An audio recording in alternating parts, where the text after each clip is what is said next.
గాడిద ఏమనుకుంది, ఓహో యేసుప్రభువారిని నమ్ముకుంటే అందరూ నన్ను పొగుడుతారు అనుకుంది. కొంతసేపే, ఇక్కడే చప్పట్లో,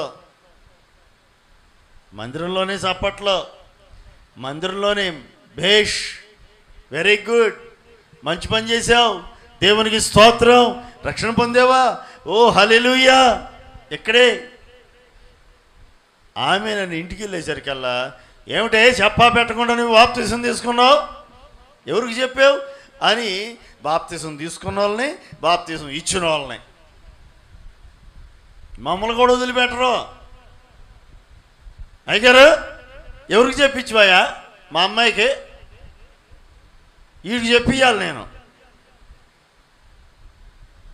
ఆ పనికి మానవుడికి చెప్పి నేను బాప్తీసం ఇవ్వాలి, ఆ సుట్లు తాగేవాడికి చెప్పి నేను బాప్తీసం ఇవ్వాలి, ఆడికి చెప్పి ఆడి పర్మిషన్ తీసుకొని నేనేం చేయాలంట, బాప్తీసం ఇవ్వాలి. నా దేవుడు నాకు అది చెప్పలేదే, దేవుడు ఆజ్ఞాపించింది అది కాదే, సుట్లు తాగేవాడి పర్మిషన్ తీసుకొని అని అనలా.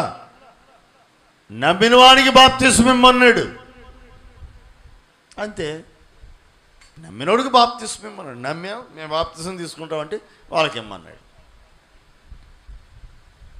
దేవుడు ఆజ్ఞాపించింది అది, మేము ఆ పని చేస్తాం, దేవుడి మాటను వింటాం. కానీ సుట్ల తాగోడి మాట మేము ఎందుకు వింటాం? బీడీ సిగరెట్లు తాగోడి మాటిని ఆడు పర్మిషన్ ఇచ్చేంతవరకు ఆ సొలుగార్చుకుంటూ, ఆడు మొహంకెళ్ళి చూసుకుంటూ, ఆడు మూతికెళ్ళి చూసుకుంటూ, ఎప్పుడు పర్మిషన్ ఇస్తాడా అని చూసుకుంటూ కూర్చోవాలా? మొన్న ఒకడు ఫోన్ చేసి అంటున్నాడండి, ఒక ఆయన, మన బాప్తిస్మాల కార్యక్రమం జరిగింది, 13 రక్షణ పొందారు, దేవునికి మహిమ కలుగును గాక. ఆహా అని సంతోషపడతా ఉంటే ఒక ఆయన ఫోన్ చేసి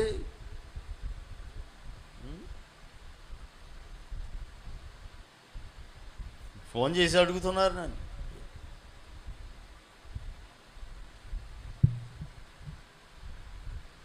క్యాండిడేట్ మేజరు,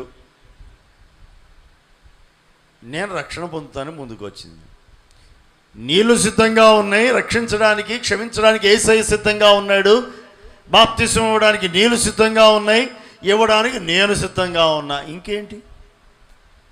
రక్షణ పొందడానికి వాళ్ళు సిద్ధంగా ఉన్నారు, క్షమించమని అడిగారు, ప్రభా క్షమించయ్యా అని మారు మనసు పొందారు, ప్రభు కొరకు జీవిస్తాను తీర్మానంతో ఉన్నారు, క్షమించడానికి యేసయ్య సిద్ధంగా ఉన్నాడు. ఇంకేంటి? బాప్తిసం ఇవ్వడానికి నీళ్ళు రెడీగా ఉన్నాయి, ఇక నాకేంటి? ఇక నాకు ఇంకేం కావాలండి?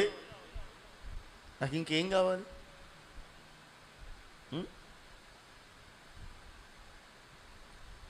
కందాకే అనేటువంటి రాణి ఉంది. ఆ రాణి గారి దగ్గర ఒక నపుంసకుడు అధిపతిగా ఉన్నాడు, మంత్రి గారు, ఆర్థిక మంత్రిగా ఉన్నాడు. మార్గాన వెళుతూ ఉన్నాడు. ఎవరో కరపత్రాలు పంచిపెట్టుకుంటూ సువార్తను ప్రకటిస్తున్నారు. యెషయా గ్రంథానికి సంబంధించినటువంటి పుస్తకం వచ్చింది, ఈ 53వ అధ్యాయమే చదువుతున్నాడు. పరిశుద్ధాత్మదేవుడు దైవజనుడు ఫిలిప్పును ప్రేరేపించి, ఇదిగో పలానా వ్యక్తి రథం మీద వెళ్తూ ఉన్నాడు, వెళ్ళు అతను ఎదుర్కో అని పంపించాడు. వేగంగా వెళ్ళాడు. ఆ రథంతో పాటు పరిగెత్తుకుంటూ, నువ్వు చదువుతున్నది నువ్వు గ్రహించగలిగి ఉన్నావా అని దైవజనుడు ఫిలిప్పు అడిగాడు. ఈయనంటాడు, నేను చదువుతున్నాలే కానీ బోధించేవాడు, ఉపదేశించేవాడు, వివరించేవాడు ఎవరో లేకపోతే నేను ఎలా గ్రహించగలను? అర్థమయ్యేటట్టు చెప్పేవాడు ఎవరైనా ఉండాలిగా, నాకు చెప్పేవాళ్ళు లేనప్పుడు నేను ఏం గ్రహించగలను అన్నాడు. అవునా, నేను చెప్పనా అన్నాడు. చెప్పు అని చెప్పేసి రథం ఆపి ఆయన ఎక్కించుకొని తనతో పాటు తీసుకెళ్తూ ఉండగా, అప్పుడు ఆ ఫిలిప్ ఏం చేశాడంటే దైవజనుడు ఇగో ఆ పుస్తకాన్ని, యెషయా గ్రంథం 53వ అధ్యాయాన్ని చదివి చక్కగా దాన్ని వివరించి చెప్పిన తర్వాత ఆయన అంటాడు కదా, అయ్యా మరి నేను బాప్తిసం తీసుకోవడానికి అభ్యంతరం ఏమైనా ఉందా? నేను నమ్ముతున్నాను యేసయ్యను, నేను బాప్తిసం తీసుకోవడానికి అభ్యంతరం ఏమైనా ఉందా? అదిగో నీళ్ళు ఉన్నాయిగా, నువ్వు ఉన్నావుగా దైవజనుడిగా, క్షమించడానికి యేసయ్య సిద్ధమే కదా, మరి ఇంకా ఆటంకం ఏంటి అని అడిగాడు. దైవజనుడు అన్నాడు, ఆటంకం ఏముంది? క్షమాపణ నువ్వు అడిగావు, క్షమించడం ఆయన రెడీగా ఉన్నాడు, నీళ్ళు సిద్ధంగా ఉన్నాయి, బాప్తిసం నేను రెడీ అన్నాడు. అంతే, రథం ఆపేశారు, వెంటనే రథం దిగారు. ఇక కొత్త బట్టలు లేవు, వైట్ డ్రెస్సులు లేవు, ఇలాంటి కార్యక్రమాలు ఏమీ లేవు. అప్పటికప్పుడు నీటిలో ముంచుడు బాప్తిస్మం ఇచ్చారు. దేవునికి మహిమ కలుగును గాక. వాళ్ళ భార్య పర్మిషన్ ఏం తీసుకోవాలి అక్కడ?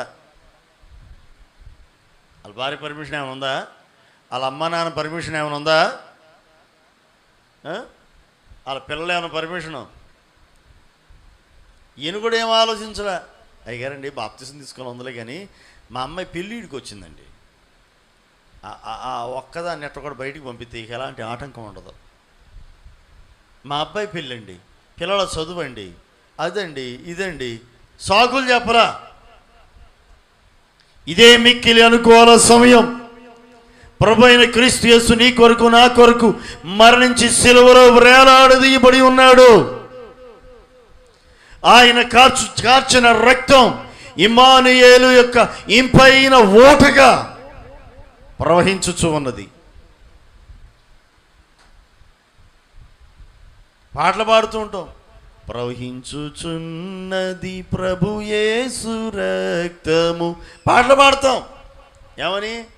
ప్రవహించుచున్నది ప్రభు యేసు రక్తం అని పాడతాం.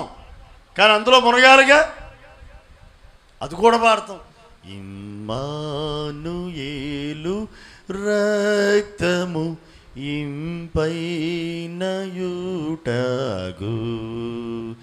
ఓ పాపియందు ముంగుము పాపంబు పోవును.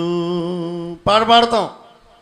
ఇమ్మానుయేలు రక్తం ఇంపైన ఓట, అందులో మునుగు పాపం పోయిద్ది అని పాడతాం. మరి మునగాలిగా, మునిగితేనేగా ప్రభావం, మునిగితేనేగా పాపక్షమాపణ, మునిగితేనే కదా రక్షణ. ఆయన రక్తములో మనం కడగబడిన అనుభవంలోనికి రావాలి. లేకపోతే ఇలాంటి గుడ్ ఫ్రైడేలు ఎన్ని వచ్చాయో ఎన్ని పోతాయో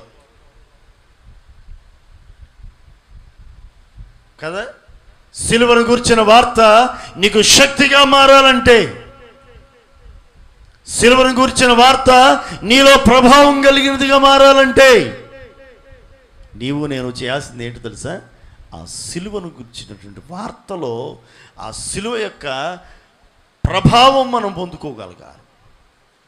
అంతే తప్ప ఆ సిలువ బొమ్మల ఏనాడు తీసుకోవటం వల్ల, సిలువ బొమ్మను మెడలో వేసుకున్నందువల్ల, సిలువ బొమ్మను కారులో పెట్టుకున్నందువల్ల, సిలువ బొమ్మను పుస్తకాల్లో వేసుకున్నందువల్ల కొంతమంది ఏం చేస్తారు తెలుసా? అన్యులైతే కనుక వాళ్ళ పుస్తకాల మీద ఏం చేస్తారు? కొంతమంది ఓం అని రాస్తారు, కొంతమంది జై శ్రీరామ్ అని రాస్తారు, కొంతమంది ఏమో పసుపు రాస్తారు, కొంతమంది కుంకుమ రాస్తారు. ఎవరు అలవాట్లు వారి, ఎవరి పద్ధతులు వాళ్ళు చేస్తూ ఉంటారు. అందులో భాగంగా మనోళ్ళు కూడా ఏం చేస్తారు తెలుసా?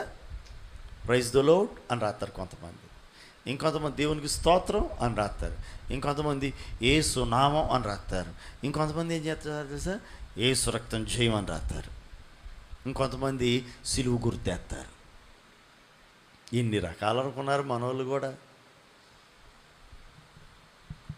అయ్యో, సిలువ గుర్తు పుస్తకాల్లో కాదు, సిలువ గుర్తు ఇంటి మీద కాదు, మన జీవితంలో ముద్ర వేయబడాలి. అది మన జీవితాల్లో ఉండాలి. ఆ సిలువను గురించినటువంటి ప్రభావం,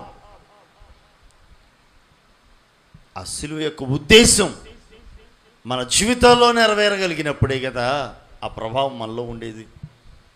ఏమిటి ఆ సిలువ మనకు నేర్పుతున్న పాఠం? ఆ సిలువ మనకు నేర్పే పాఠం ఏమిటి అని అంటే, ఆ సిలువ మనకు ఆయన పొందిన శ్రమలను సూచిస్తుంది. అవి మన దేహం మీద మనం చూపగలగాలి, మన జీవితంలో అది చూపించగలగాలి. లోకంలో క్రైస్తవుడైనందువల్ల ఘనత కాదు, లోకంలో క్రైస్తవుడిగా మారినందువల్ల రెడ్ కార్పెట్ ఏమి వేయరు. ప్రభు కొరకు నువ్వు నిలబడు. ఎన్ని శ్రమలు ఎదురవుతాయో, ఎన్ని ఆటంకాలు ఎదురవుతాయో మన జీవితాల్లో, ఎన్ని అవరోధాలు, ప్రతిదీ ఆటంకమేగా కదా. వాటన్నిటినీ ఎదుర్కొంటూ వాటన్నిటినీ జయించుకుంటూ మనం ముందుకు వెళ్ళాలి. ఈ సిలువ మనకు నేర్పుతున్న పాఠం అది. సిలువను సంతోషంగా భరించగలిగిన వారై ఉండాలి. అంటే సిలువను మొయ్యమని కాదు నేను చెప్పేది, ఒక చెక్క సిలువ చేసుకుని దాన్ని మొయ్యమని కాదు నేను చెబుతుంది. నీ అనుదిన జీవితంలో నీకు ఎదురవుతున్న శ్రమలను సంతోషముగా నీవు మోయగలగాలి. నీవు మనసారా అంగీకరించగలిగితే ఈ సిలువను గురించిన వార్త నీలో శక్తిని నింపుతుంది. అదే భక్తుడు చెప్పేది ఇక్కడ. నీవు మనస్ఫూర్తిగా అంగీకరించగలిగితే నీకు ఎదురవుతున్నటువంటి శ్రమలను సంతోషంగా భరించగలుగుతావు. నా ప్రభువు కొరకు అని నీ దేహం మీద వాటిని భరించడానికి ఇష్టపడతావు, వాటిని వహించడానికి ఇష్టపడతావు, వాటిని ఎదుర్కోవడానికి సంతోషంగా మహాభాగ్యంగా ఎంచగలుగుతావు. అందుకే పౌలు గారు అంటారు, ఆయన పొందాడు కదా దెబ్బలు, తన దేహం మీద దెబ్బలు కొట్టారుగా, బాగా కొట్టారుగా, గాయపరిచారుగా. ఇంకా ఏమైనా కొదువై ఉంటే నా దేహం మీద నేను పొందాలని ఆశపడుతున్నాను అంటాడు. విన్నారా? యేసుప్రభు వారిని సిలువకు తీసుకువెళ్తూ ఉన్నారు, కొరడాలతో కొడుతున్నారు, కింద పడిపోతున్నాడు, కొట్టి లేపుతున్నారు, మొయ్యలేక మోసుకుంటూ ఆయన వస్తూ ఉన్నాడు. ఆ మార్గం గుండా ఒక వ్యక్తి నడుచుకుంటూ వస్తున్నాడు, ఒక వ్యాపారస్తుడు. తెలుసా ఆయన ఎవరో? తెలీదా? అయ్యో కదా,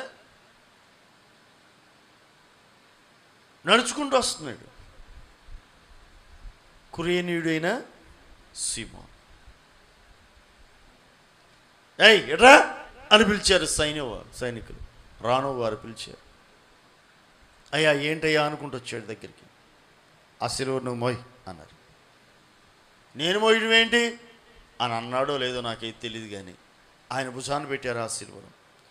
కొంత సమయం, 1-2 నిమిషాలు యేసు ప్రభువారు మోసినటువంటి సిలువను, యేసు ప్రభువారు పడినటువంటి ఆ సిలువ శిక్షలో ఒక 2-3 నిమిషాల పాటు అతడు కూడా పారిభాగస్థుడయ్యాడు.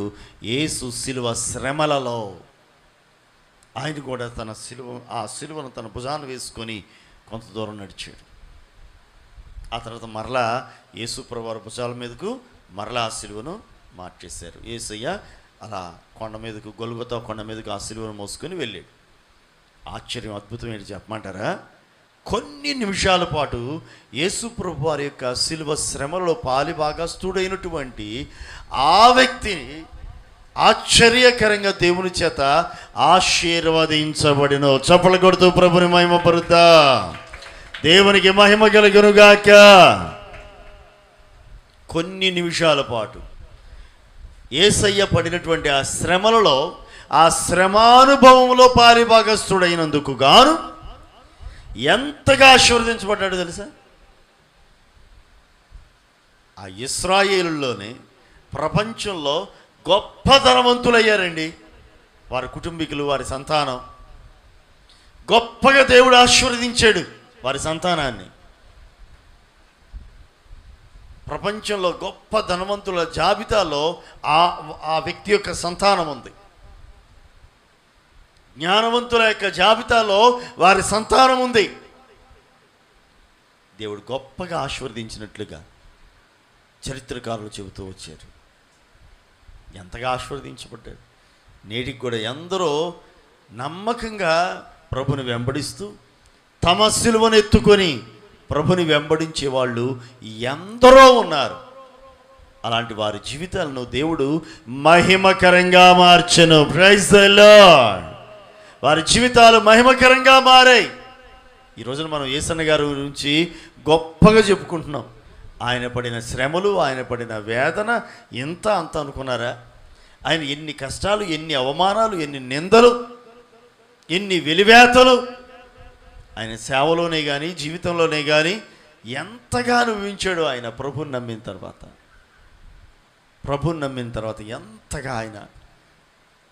ఎంతగా అవమానపరచబడ్డాడు. మరి ఈ రోజున యేసన్న గారంటే అసలు ఆయన పాటలు ప్రపంచవ్యాప్తంగా ఆ పాటల కోసం ఎదురు చూస్తూ ఉంటారు. ప్రపంచమే ఎదురు చూస్తూ ఉంటుంది. హోసన్నా మినిస్ట్రీసే కాదు, మన ఆంధ్రప్రదేశ్లో అయితే తెలుగు రాష్ట్రాలు, 2 తెలుగు రాష్ట్రాలు ఉన్న ప్రజలే కాదు, ప్రపంచ దేశంలో ఉన్న క్రైస్తవులు, మీరు కావాలంటే మీరు చూడండి, ఏ మైక్ మీద చూసినా, ఏ చర్చిలో మైకుల్లో చూసినా యేసన్న గారి పాట రాకుండా ఉంటుందా? యేసన్న గారి పాట వినపడకుండా, యేసన్న గారి పాట పాడకుండా ఏ సంఘాల్లో ఉన్నాయి?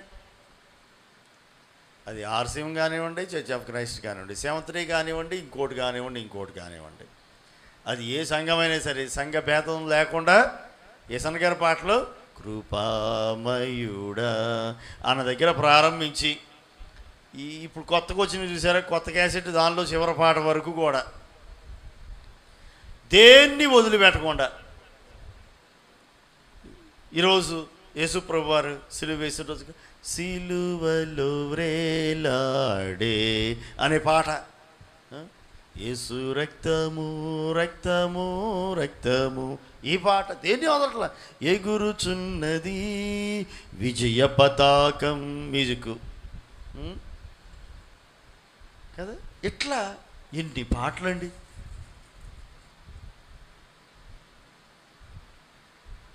ఆ పాటల కోసం ఎదురు చూస్తూ ఉంటారు, ఆయన మాట కోసం ఎదురు చూస్తూ ఉంటారు. ఎంతగా దేవుడు హెచ్చించాడు. భక్త్ సింగ్ గారు గొప్ప దైవజనుడండి.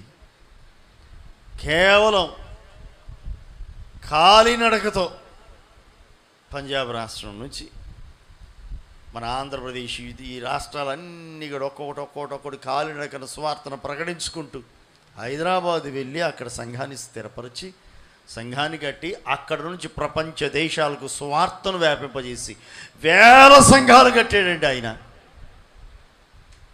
వేలాది సంఘాలు కట్టబడ్డాయి భక్త్ సింగ్ గారి ద్వారా. ఎంత గొప్ప పరిచర్య చేశాడు. ఇలా చెప్పుకుంటూ పోతే ఎందరో మన భారతదేశానికి వచ్చినటువంటి మిషనరీలు, విలియం కేరీ గారు ఎన్ని శ్రమలు అనుభవించాడో తెలుసా? ఈ రోజున మన చేతిలో బైబిల్ ఉంది అంటే ఆయన ప్రయాసే. ఇక్కడికి వచ్చినందువల్ల కొడుకును కోల్పోయాడు, ఇక్కడికి వచ్చినందువల్ల భార్యను కోల్పోయాడు. ఎంతో కరువును అనుభవించాడు.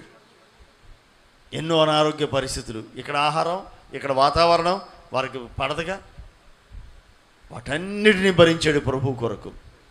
కష్టపడ్డాడు, ప్రయాసపడ్డాడు, స్వార్థను ప్రకటించాడు.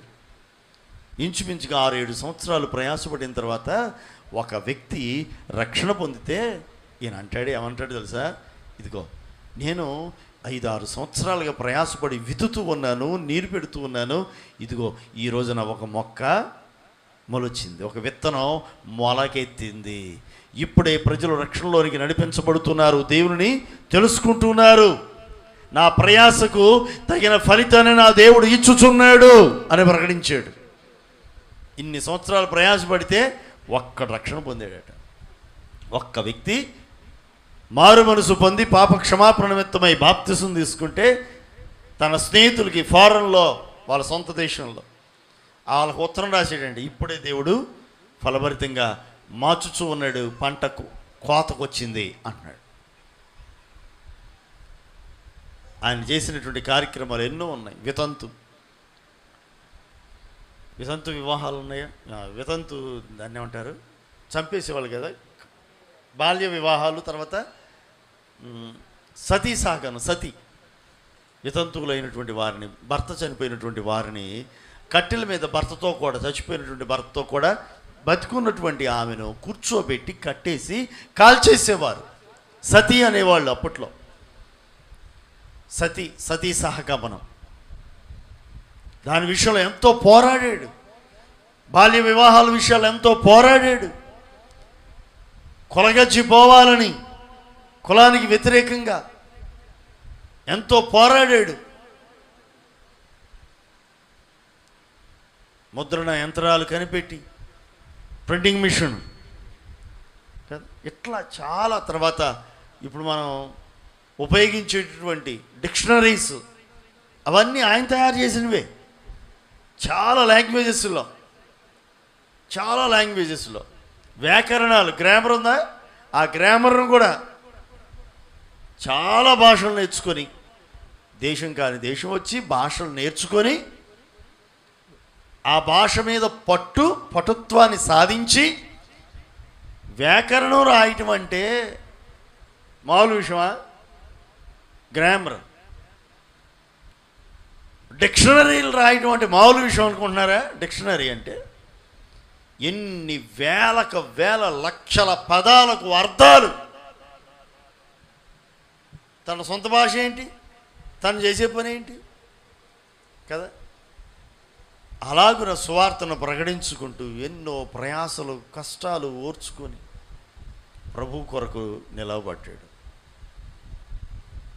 ఎంత గొప్ప సేవ చేశారనుకున్నారు వాళ్ళు. ఇలా ఎంతోమంది మిషనరీలండి,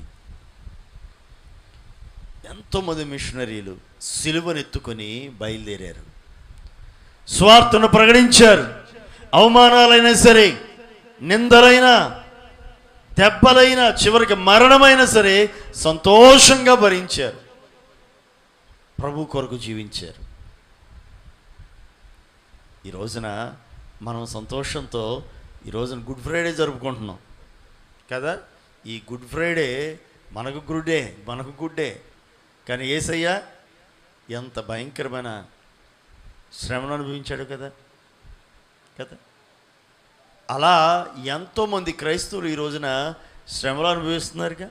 వాళ్ళందరికీ సాదృశ్యంగా ఉంది అనేకుల యొక్క శ్రమ, అనేకుల యొక్క కన్నీరు, అనేకుల యొక్క నింద, అనేకులు పడినటువంటి హింసలు, వారు పొందినటువంటి హింసలు, శ్రమలు, శోధనలు, అవన్నీ నేటి దినాల్లో నేటి తరానికి దీవెనకరంగా మారుతూ వస్తుంది. నీవు పొందే శ్రమ రానున్న తరానికి దీవెనకరంగా మారాలి. యేసయ్య పడిన శ్రమ మనకు దీవెనకరంగా మారింది. మన ముందటి తరం మనకు దీవెనకరంగా మారారు. మనకు రక్షణకు మార్గాలు ఏర్పాటు చేశారు.